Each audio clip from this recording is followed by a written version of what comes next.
Le rôti était froid. J'ai jeté un œil à l'horloge du four 20h07. La table était encore impeccablement dressée, nappe repassée, assiette chauffée, gâteau au centre entre 5 serviettes pliées. J'avais choisi du chocolat parce que Marion adorait chipper des cuillères de glaçage avant le dîner. Ou peut-être était-ce Théo. C'est drôle ce qui s'efface. Les bougies penchaient légèrement ramollies par la chaleur de la cuisine. Je ne les ai pas allumées, pas encore. Je me disais qu'ils allaient arriver d'une minute à l'autre, que Valérie avait sûrement perdu la notion du temps. J'ai versé un demi-verre de cidre et je me suis assise. Une gorgée, puis une autre, puis plus rien. Dehors, la lumière du porche s'est allumée, un papillon de nuit.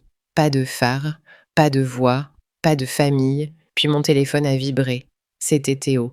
Mamie, je suis désolée, il faut que tu vois ça. Une vidéo. Mes mains n'ont pas tremblé, mais quelque chose en moi si. J'ai appuyé sur lecture. L'écran s'est illuminé avec la cuisine de Valérie, ses nouveaux plans de travail en marbre, le robinet doré que j'avais aidé à choisir. Elle était là en blouse rouge fluide faisant tournoyer son vin dans son verre. Elle est un fardeau inutile, a-t-elle dit la voix basse mais claire. Après tout ce qu'on fait pour elle, elle ne peut même plus nous aider avec les factures. Christophe est apparu à ses côtés riant. Elle nous doit ça, tous ces trajets, ces histoires. Mon Dieu, c'est épuisant. Puis, le visage de Marion est entré dans le cadre. Elle n'a rien dit, juste hoché la tête. La vidéo s'est arrêtée. Je suis restée là longtemps, sans bouger, sans vraiment respirer. Pas de colère, pas de larmes, juste un silence doux que je n'avais pas ressenti depuis des années. Un silence qui disait que je n'avais jamais vraiment été dans la pièce avec eux. J'ai rouvert le message et répondu « Ça va mon chéri, merci de me l'avoir montré. » Ne t'inquiète pas, je ne dirai rien. Puis j'ai posé le téléphone près du gâteau, allumé les 3 bougies et je les ai soufflées moi-même. Pas de vœux, juste de l'air.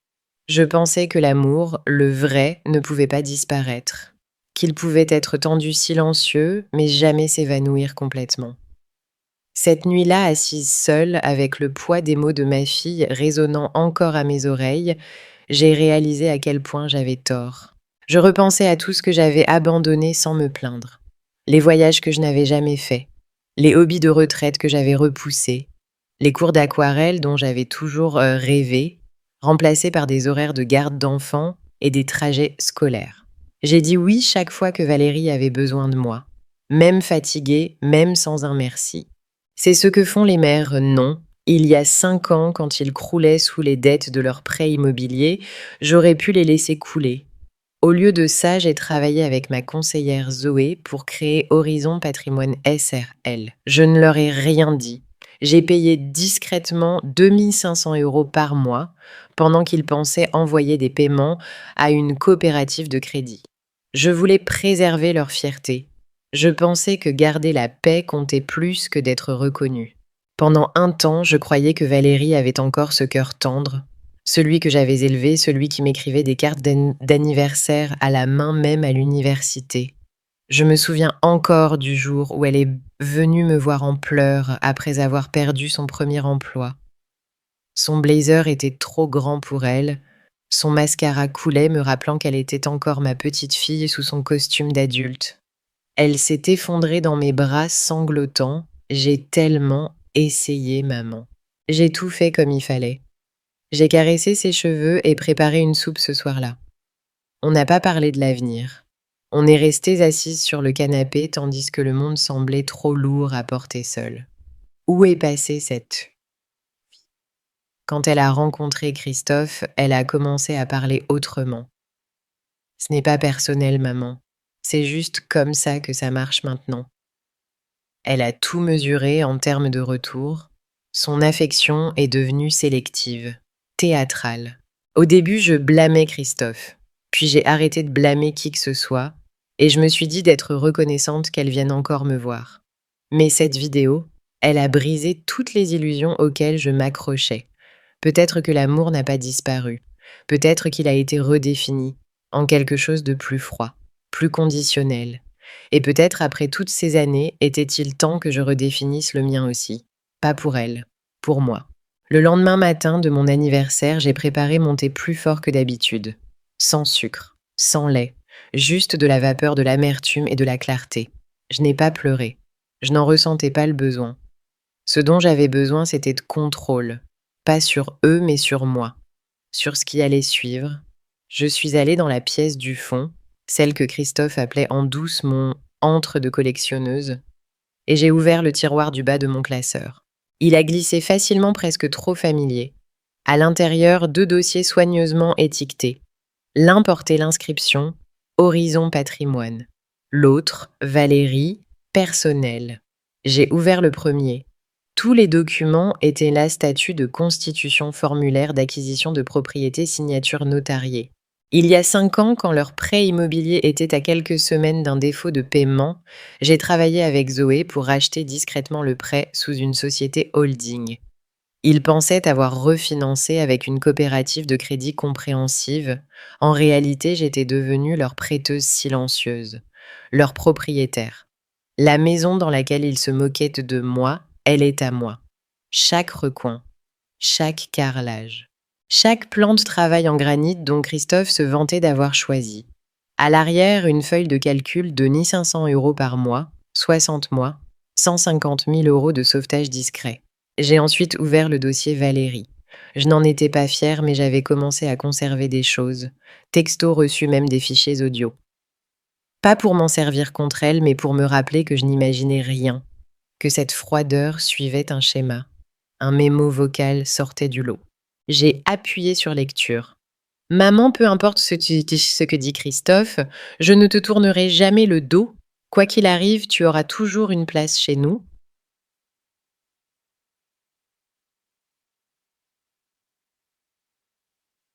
La voix de Valérie. Plus douce alors. Sincère, je crois. Peut-être le pensait-elle, peut-être pas. L'écran s'est éteint à la fin de l'audio. Je suis restée assise en silence, me souvenant de ce que René disait toujours. Prépare-toi discrètement. Pardonne prudemment. Les gens changent plus vite que tu ne le penses, surtout quand l'argent entre dans la pièce. Il était le prudent, l'homme des chiffres, mécanicien de métier mais philosophe dans l'âme. Je le taquinais pour ses enveloppes étiquetées d'économie cachées dans notre placard. Pour quand les choses tournent mal, disait-il avec un sourire. Je pensais qu'il exagérait. Maintenant, je sais qu'il m'apprenait à survivre. Et grâce à lui, je n'étais plus sans pouvoir.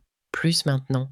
Il est arrivé l'après-midi suivant un sac en papier avec 2 brioches à la cannelle et un air d'inquiétude discrète. « Je ne savais pas si tu voudrais me voir », a dit Théo en ouvrant la porte. Je me suis écartée sans un mot, puis j'ai pointé la cuisine. Nous nous sommes assis face à face, le gâteau intact encore sur le plan de travail derrière nous. Il ne ressemblait plus au garçon qui dessinait des super-héros sur mes listes de courses. Il avait l'air d'un homme, épaules légèrement voûtées, mais regard ferme. « Je n'aurais pas dû envoyer la vidéo comme ça », a-t-il dit. « C'est juste, je ne savais pas comment te le dire autrement. »« Tu m'as dit la vérité », ai-je répondu, versant du thé pour nous deux. « Ça compte plus que tout. » Il a hoché la tête, mais ses yeux sont restés baissés. « Je les ai entendus parler pendant des semaines », a-t-il dit doucement, sur le fait que tu devrais juste signer des choses, que tu les ralentissais.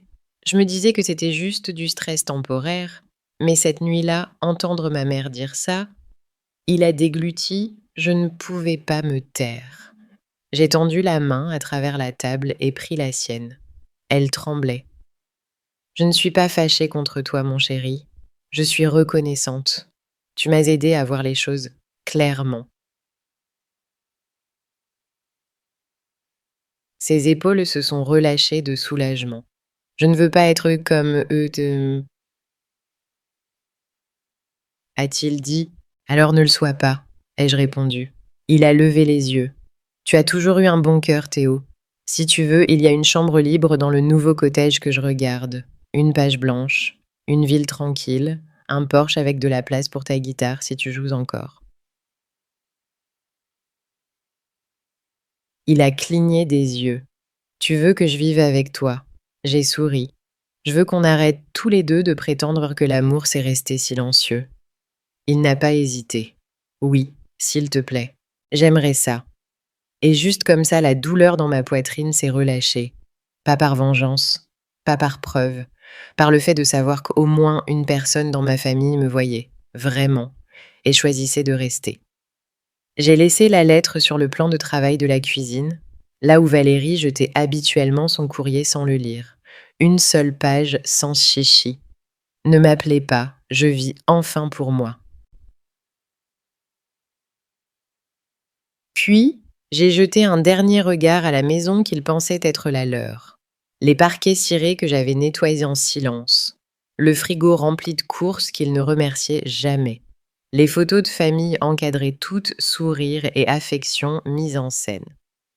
Théo m'a aidé à porter la dernière boîte jusqu'au coffre. On n'a pas beaucoup parlé. On n'en avait pas besoin. À midi, nous étions partis. Pas d'adresse de transfert. Pas d'annonce. Juste une sortie discrète, comme l'air quittant un ballon gonflé depuis trop longtemps. Nous avons roulé pendant des heures, fenêtres entr'ouvertes, l'air tiède et salé. En fin d'après-midi, nous sommes arrivés au cottage. Une petite maison patinée sur la côte d'Opale, avec des volets bleus et une clôture tordue qui grinçait dans la brise. J'avais signé le bail sous mon nom de jeune fille. Le porche donnait sur la mer. Le genre de vue dont je rêvais autrefois sans jamais me permettre de la poursuivre. Dès le deuxième matin, Théo s'était inscrit à des cours universitaires en ligne. Il a installé son bureau près de la fenêtre, une tasse de café à côté de son ordinateur.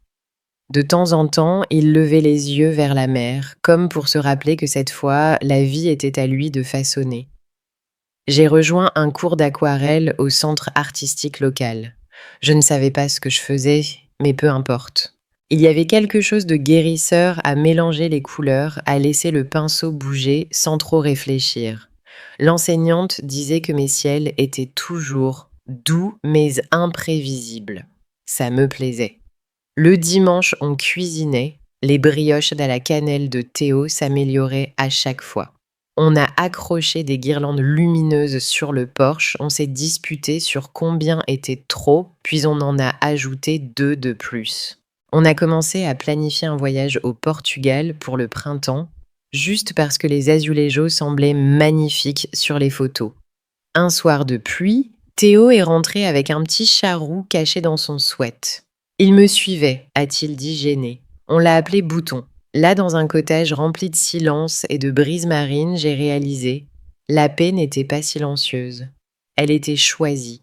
Le téléphone a sonné 6 fois avant midi, tous de Valérie, puis Christophe, puis encore Valérie. Je n'ai répondu à aucun. Au 7e, j'ai éteint le téléphone complètement. Théo m'a regardé de l'autre côté de la table. J'ai juste souri et glissé le téléphone dans un tiroir. On est retourné à pétrir la pâte. Le lendemain matin, elle est venue.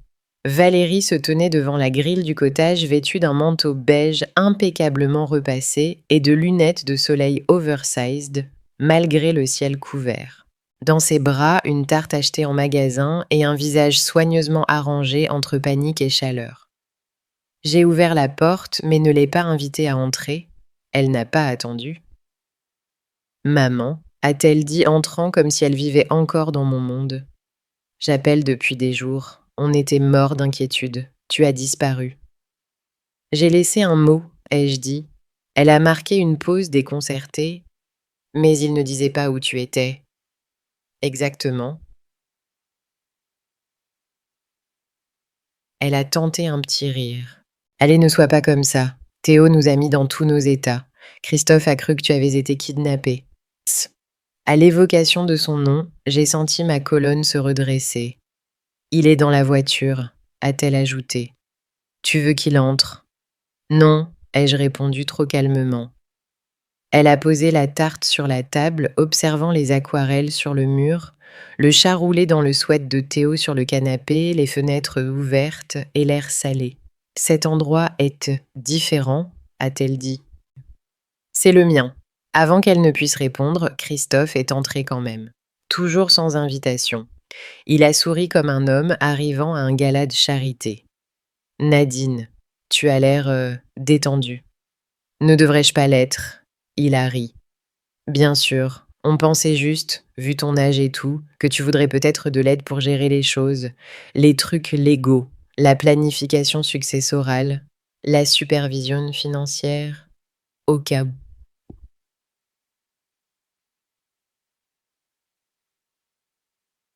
Ri a hoché la tête trop vite. On veut juste s'assurer que tu ne sois pas dépassé. Je les ai observés tous les deux. Les yeux de Valérie glissaient vers mon téléphone. Le charme de Christophe était trop lisse, trop travaillé. Leur sollicitude n'était pas de l'affection, c'était de la curiosité, du contrôle. J'ai versé un verre d'eau Kion. J'ai pas moi. Je ne suis pas dépassée, ai-je dit. Mais j'apprécie la visite. Maintenant, si vous voulez bien m'excuser, mon chat a de meilleures limites. Je les ai raccompagnés à la porte. Pas d'au revoir. Je ne les ai pas regardés partir. J'ai mis la bouilloire à chauffer juste avant leur arrivée. Valérie et Christophe sont entrés ensemble comme toujours, armés d'expressions de sollicitude maîtrisée. Mais aujourd'hui, j'étais prête. Pas en colère. Pas effrayée. Juste prête. Merci d'avoir accepté de parler, a dit Valérie perchée au bord du canapé comme une invitée polie, pas une fille qui disait aux autres que j'étais son fardeau. Christophe s'est assis à côté d'elle, scrutant le cottage comme un agent immobilier évaluant une location. Joli endroit, cosy, tu t'en es bien sorti. Souris et leur est tendu à chacun un dossier. Ils les ont ouvertis à l'unisson. Horizon patrimoine, transfert de prêt, clause de propriété, journaux de paiement, tableau, tout notarié, tout daté. Le silence est tombé net et immédiat. Les lèvres de Valérie se sont entr'ouvertes puis pincées en une ligne fine. Ses mains tremblaient légèrement. Tu nous as piégés, a-t-elle murmuré levant les yeux. Tu ne nous as jamais dit que tu étais propriétaire de la maison. Jamais menti, ai-je répondu la voix calme. Vous avez signé les papiers de refinancement. Vous avez choisi de ne pas lire les petites lignes. Christophe a laissé échapper un rire sans joie. Tu veux nous faire croire que c'était pour nous protéger, tu as tout orchestré dans notre dos. Non, ai-je dit. Je vous ai vu vous noyer et j'ai construit un radeau sous vos pieds en silence. Vous ne l'avez pas remarqué parce que vous étiez trop occupé à me regarder de haut. Sao, tati, ok. Valérie a tressailli. Je me suis penchée en avant, croisant les mains. Vous m'avez appelé un fardeau, vous avez plaisanté sur l'héritage, mais c'était moi qui payais votre prêt immobilier chaque mois pendant que vous redécoriez votre cuisine. La mâchoire de Christophe s'est crispée. Vous avez deux options, ai-je continué impassible. Option 1, vous vous excusez. Sincèrement pas pour la forme. Vous acceptez que la maison ne vous appartient pas et vous prenez des dispositions pour réduire votre train de vie. Vous vivez selon vos moyens.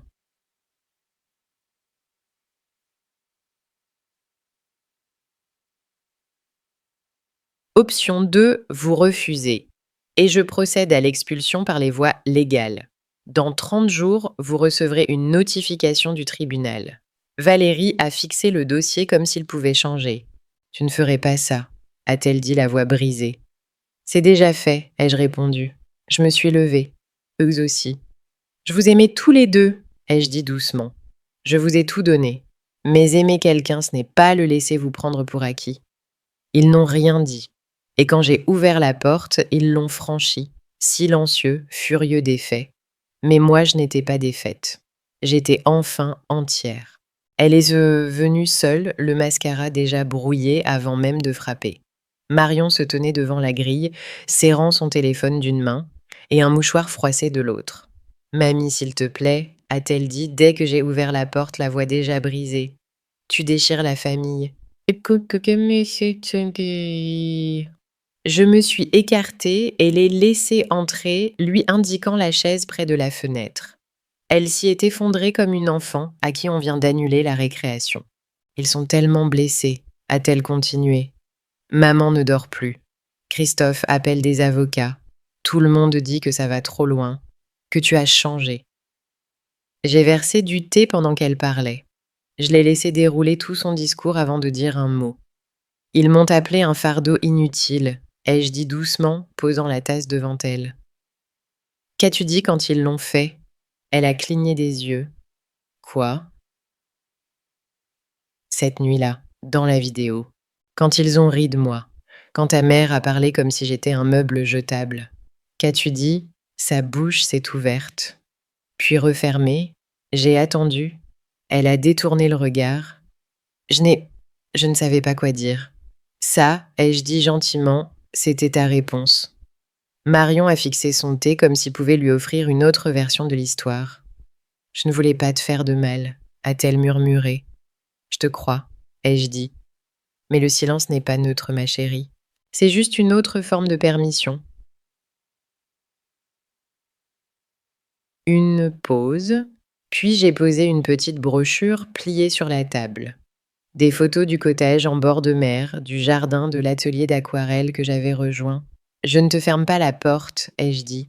Tu es la bienvenue pour visiter, rester même. Mais ici, on fait les choses différemment.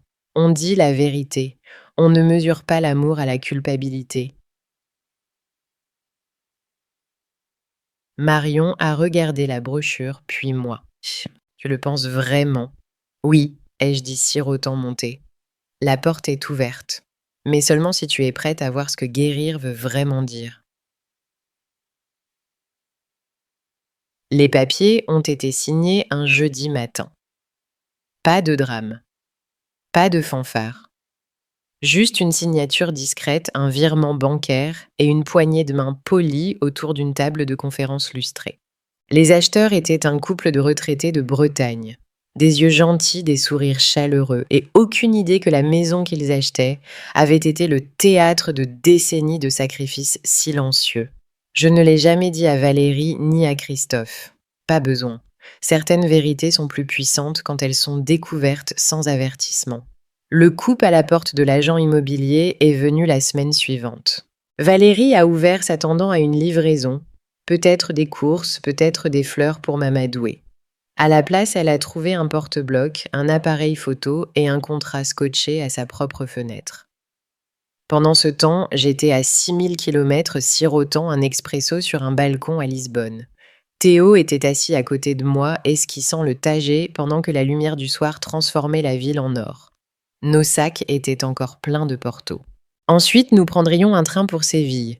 Je n'avais pas tout planifié. C'est juste arrivé.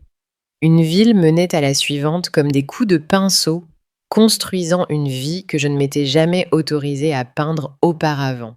J'ai pris mon téléphone. 15 appels manqués. 12 de Valérie. 3 d'un numéro que je ne connaissais pas mais que je pouvais deviner, probablement Christophe, ou son avocat. J'ai appuyé sur le bouton latéral et éteint le téléphone. Le silence est revenu comme un hôte bienvenu. J'ai fermé les yeux et écouté les sons d'une vie qui n'était pas faite d'obligations. Rire sur la place tintement de fourchettes sur la céramique, quelqu'un fredonnant une berceuse dans une langue que je ne comprenais pas, mais que je ressentais quand même. Théo m'a regardé et a souri. Ça va. J'ai hoché la tête. Mieux que je ne l'ai été depuis des années. Nous avons regardé le soleil fondre derrière les toits de tuiles. Et dans mon esprit, j'ai murmuré, pas par amertume, mais par vérité. Je leur ai donné 40 ans. Je m'en suis donné 4 semaines. Et déjà, je me sens plus vivante. Quelqu'un y était... La peinture était simple.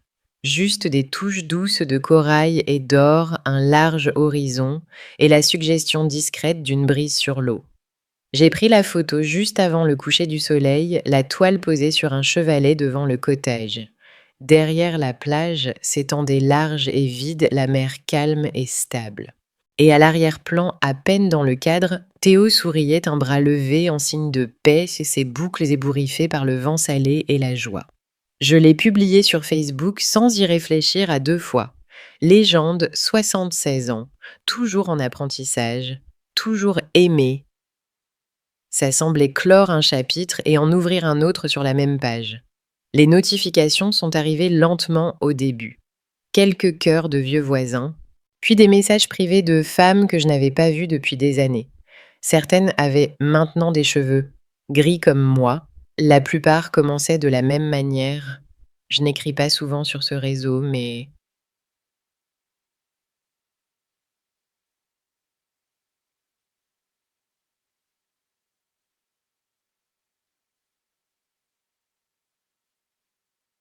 rappeler ce que je voulais avant d'oublier.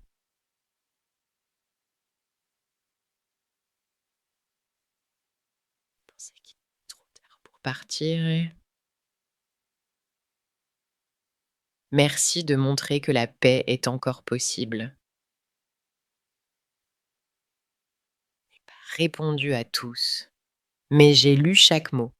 Certains plusieurs fois. en- Après un moment de silence, j'ai rouvert la publication et ajouté une petite note à la fin. Pas pour ma fille, pas pour Christophe, peut-être même pas pour Théo, peut-être pour quelqu'un comme vous. Vous a-t-on déjà traité de fardeau par ceux que vous avez élevés? Vous a-t-on dit que vous étiez trop vieux pour recommencer? Alors peut-être est-il temps de le faire. Que feriez-vous si votre propre enfant se retournait contre vous? Dites-le moi en commentaire. Et abonnez-vous si vous croyez qu'il n'est jamais trop tard pour vivre avec dignité et joie. J'ai fermé l'ordinateur et suis sortie. Théo était déjà pieds nus sur la plage s'occupant du brasero. Le ciel changeait, les étoiles commençant à apparaître derrière des nuages flottants. Il m'a fait signe avec cette aisance qui n'a pas besoin de mots. J'ai enroulé une couverture autour de mes épaules et marché vers lui à travers le sable, chaque pas plus léger que le précédent. Pas d'obligation, pas de culpabilité, plus besoin d'être comprise par des gens qui ne mesuraient l'amour qu'en sacrifice. Seulement ceci, une nuit calme, un feu doux et une vie qui enfin m'appartenait,